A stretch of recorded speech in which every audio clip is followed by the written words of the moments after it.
Say, I want to be a tuner, do you? Maybe I can help you with that.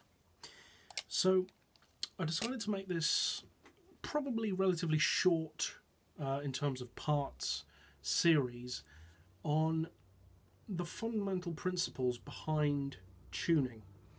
Now, I'm talking mainly about games, particularly Gran Turismo and Forza, but these principles should apply on any realistic racing game and also in real life, because obviously realistic racing games are based on real life physics. And the reason why I want to make this however many parts series is because when it comes to tuning, you've got three main options. You can either guess and maybe it'll turn out well, but maybe it won't. You can not know what you're doing and ask somebody else to do it for you, which isn't necessarily a bad idea, but it just means that if they can't do it for you, you're stumped then. Or option number three, educate yourself or be taught by somebody who knows the principles behind tuning, what this does, what that does, how it affects the car in the long run, and learn the principles behind it. So then you'll be able to know before you even tune the car how it's going to turn out. Now, I've had people ask me with my tuning video series for the Gran Turismo 6 in particular, how I know what car is going to be good for tuning and how I know how to tune what particular car. Well, mainly this is a combination of an educated guess and trial and error, because obviously no racing game is perfectly realistic, so the principles will never be 100% certain to get the perfect results, but they will help you to know what you're doing and how, at the very least, not to make a bad setup for a car. So basically, in this series, I'm going to discuss the different aspects of tuning a car, particularly around Gran Turismo 6 and the tuning menu that you'll see on that game. So suspension, brakes, transmission, differential, power, downforce, and weight. But we'll also discuss a few things that might not be on Gran Turismo, such as things like the caster angle and that kind of thing, and maybe more in depth about aerodynamics, because Gran Turismo doesn't really get very in depth in terms of aerodynamics, such as downforce. And a lot of the physics that they have to do with aerodynamics on that game are completely unrealistic, like the physics that they have for flat floors. Now, first of all, let's get straight into it. So first of all, we're going to discuss suspension. Now, we're not going to cover all of suspension in this video, because I'm going to try and keep each part of this series to around 5 or 6 minutes at the most. So we'll start discussing suspension now, but it will definitely have to be continued in the next video. Now, we're going to discuss things like ride height, camber, caster, toe, that kind of thing.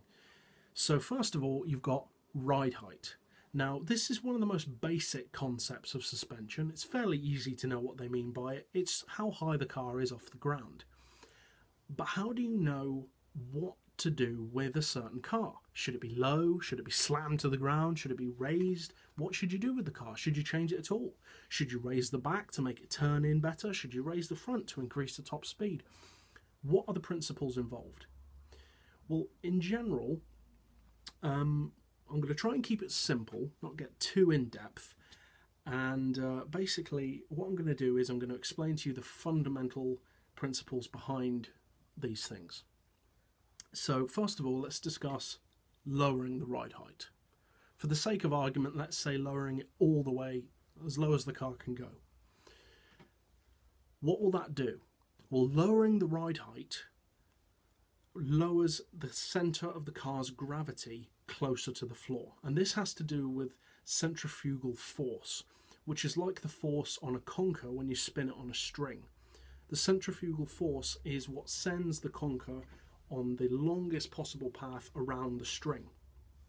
And with a car, it's no different.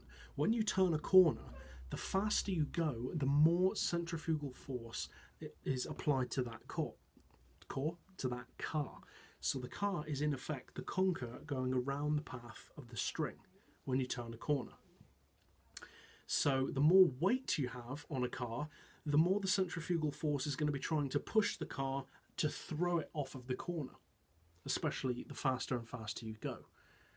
So lowering the car's ride height, lowers its centre of gravity to the ground, and it has a number of benefits. One of them is that because it's the amount of travel between the car's body and the ground is reduced, the suspension cannot pitch and roll as much as it would if the car was higher.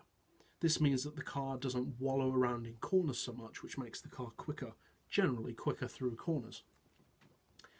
But also, the effect of this is it does slightly reduce the effects of centrifugal force when cornering, because if the car or the weight of the car is trying to throw you out of the corner anyway, having the car higher off the ground is going to increase that effect, because not only is the car being pushed out, but having the suspension high means the car will be more top heavy, so the effect will be in effect doubled. It won't be doubled in terms of the forces, but you know what I mean, I think. The car, so not only is it trying to throw the car out, but the car will also be trying to tip at the same time. So what about the opposite? What about if you raise the car instead of lowering it? What are the advantages and disadvantages? Well, the main advantage of raising the car is that the weight transfer that occurs when you brake or when you accelerate or turn, such as when you brake, the car leans forward, when you accelerate, the car leans back. Those forces on a car which is extremely low will cause the car to bottom out, which is literally the body will hit the floor when the car accelerates or brakes or turns or whatever. Whereas if you raise the car, particularly on something like a drag car, for instance, like a muscle car, raising the ride height actually gives the car more travel to displace all of that weight when you accelerate or brake without slamming the body into the ground. So this video is beyond the 6-minute realm, so I'm going to leave it there, just having discussed the basic essentials of what you need to know about ride height.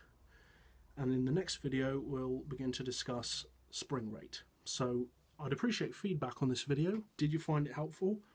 Who knows, you know? And as always, thanks for watching.